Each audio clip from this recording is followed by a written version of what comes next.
একদা এক ছোট্ট শহরে শান্ত পরিবেশে বাস করত এক অদ্ভুত পরিবার। এই পরিবারের কর্তা ছিলেন বাবা বিড়াল, ভারী মিশুকে আর নরম পশমের এক আদর মাখা প্রাণী।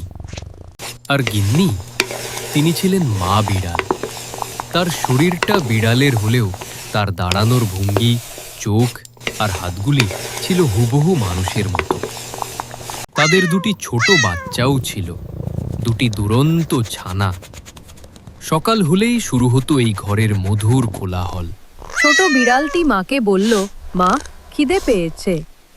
আর একটি ছোট বিড়াল বলল, আমরা এখন খেলব। লোভ। মা বিড়াল যতই ভালোবাসার সংসার সামলান না কেন, মাঝে মাঝে তার মনে বিষাদ আসত। কেন তিনি অন্যদের মতো নন? কেন তার চেহারা এত আলাদা? বাবা বিড়াল কিন্তু এই দৃশ্য নজর করত রোজ। সে জানত গিন্নির মন খারাপের কারণ কি। কি হলো প্রিয়? দেখো না, আমি তোমাদের কারোর মতোই নই। বাচ্চারা যখন দৌড়ায় আমি হাঁটি। আমার এই হাত পা, আমি কি সত্যি এই পরিবারের অংশ? বাবা বিড়াল হাসলেন, কিন্তু সে হাসিতে ছিল গভীর ভরসা। তিনি মাথা তুলে